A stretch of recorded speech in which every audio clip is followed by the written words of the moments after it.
Hello. Welcome to another episode of Andrew's Take. Today, I'm going to talk about what's going on around the world. There's been some news on different fronts, so let's dive into some of these big topics. So, first, I want to address the Trump Xi summit, Xi being Xi Jinping, the leader of China. They had a summit last week. Not much was accomplished in this summit. That is kind of uh, okay on all fronts. Some analysts were concerned that Trump may, uh, you know, concede more in private. That didn't turn out to be true.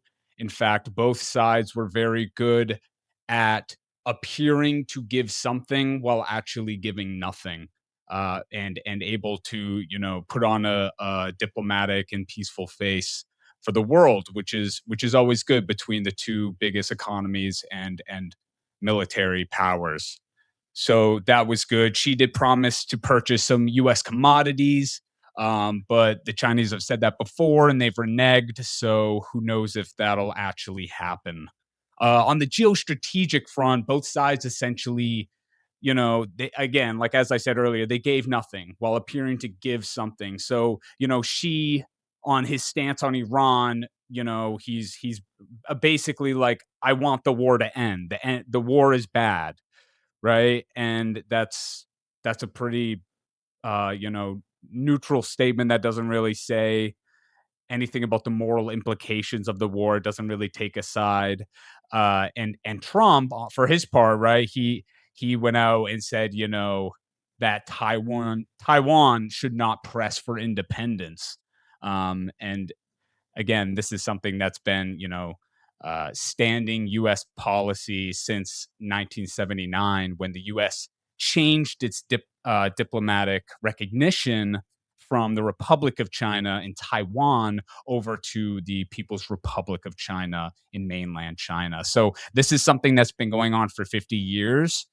This doesn't actually change anything. So again, it kind of appears like he gave something kind of like Xi with the Iran war, but he actually didn't really give anything. Neither did. But they're able to sort of uh, uh, show to their domestic audiences that they had this successful summit between these two great powers. So I want to mention what Xi mentioned in his opening remarks. He talks about Thucydides Trap, right? This is a really important concept in international theory and history in general. Thucydides was a ancient Greek historian, sometimes considered like the father of history. Sometimes Herodotus, really the first historian, gets that role. But Thucydides was what you may call like more scientific. He was more fact based, and he is the one who documents this war called the Peloponnesian War. This is a conflict between Athens and Sparta, and pits the entire Greek world and lots of the Mediterranean world into this great conflict amongst the Greeks for hegemony in Greece. And essentially Thucydides trap, right? It's this idea it was really created and popularized by an international uh scholar. His name is Graham Allison. And Graham Allison, he creates the Thucydides trap as a concept because it's referring to what happens that Thucydides describes in the Peloponnesian War, where Sparta is this established power, right? Sparta is the great power in Greece. And then comes Athens. Athens builds a powerful navy during the Persian Wars, and then starts to build its own empire and challenges Sparta for hegemony in Greece. And it's this fear, right? This fear of a rising Athens that causes, conflict between these two great powers and creates this big war. And so Graham Allison lays out about 15 instances in history where you have an established power who is then threatened by a rising power that leads to conflict. But he does also provide several historical examples of when that didn't occur. So he doesn't consider this like a law, like a maxim. It has to happen. It's just that it is prone to happen, right? And so an example where it didn't happen would be the Pax Britannica, right? The British Empire, the Thalassocracy, Britannia ruled the waves, right? Britain essentially relinquished its role as the global hegemon to the United States. Um, some, in the 1940s, really during World War II, and then after it really finished its role as the global hegemon. So that's an example of a peaceful transfer. But there's many examples where it didn't happen that way, right? I think one of the examples he points to is um, uh, Germany, the rise of the German Empire, right, in modern times, and then which eventually led to World War One. I believe that's one of his examples.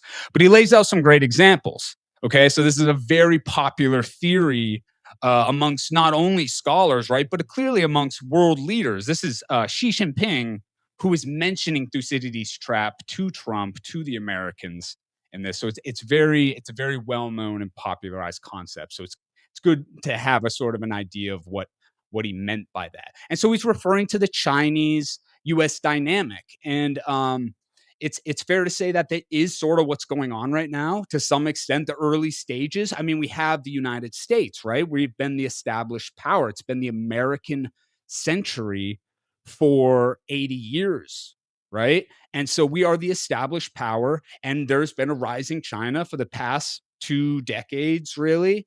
Um, and we've seen the Americans, our own country, become increasingly hostile and weary of a rising China.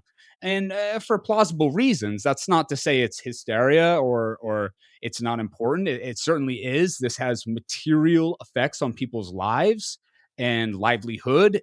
So it's not to discount that, but it is happening. And if you listen to our political leaders on both sides of the aisle, they're all very much sort of in concert with this idea. They're very much, uh, uh, you know, playing into the Thucydides trap, which she mentioned. So uh, that's what he's saying. Like we don't need to come to conflict, but as of right now, I mean, there is the major issue of Taiwan, right? And if the United States and China end up in a war, it'll of course be over Taiwan. That is really the crux, the central piece of the friction between these two countries. So we could talk about that at a later day for sure. So they have this summit. They don't actually do too much, and then immediately after that, right, it's followed by President Putin, Vladimir Putin of Russia, visiting Xi Jinping and them having their own summit, right? And this is really to like reaffirm their support and cooperation, right? Putin also wanted to secure an energy pipeline deal. He was really hoping for that deal. He did not secure it with the Chinese. Um, and together, the two leaders, Putin and Xi, they condemned the US and Israeli actions against Iran. Right. So, right after the summit with Trump, where he's like, I want the Iran war to end, they're both seen to like, hey, we gave something. In reality, he has Putin over the next day and, they condemn the US actions. Right. So, how do the Americans respond? Of course, they're not going to take this sitting down. They, of course, need to respond. And so they do. Trump mentioning the idea of meeting the Taiwanese president, something a sitting president hasn't done since the US switched its recognition to the PRC from the Republic of China in 1979. This would surely anger China and would certainly be the calculated response to the Putin China summit. I mean, just mentioning it, right? And uh, that wasn't probably off the cuff. Like that was probably something that was calculated, and was a sort of tit for tat sort of little diplomatic games that countries play. So Trump, he's known as this sort of maverick, right? I mean, some people love that, some people don't. He actually may try to sit down with the Taiwanese president. I mean, he sat down with Kim Jong Un. Like he could do it. He broke precedent in 2016, right, when he called the then Taiwanese president, no longer Taiwanese president, Tsai Ing-wen, and congratulated her on her victory. something no president had done since 1979. We'll have to wait and see, though. You really don't know with Trump, and the Trump administration's attention is elsewhere right now. Of course, on Iran, but also on Cuba, our neighbor to the south, whose coast lies, only 90 miles from the southern Florida border. Really, I mean, I think it's the Keys, really, Key West.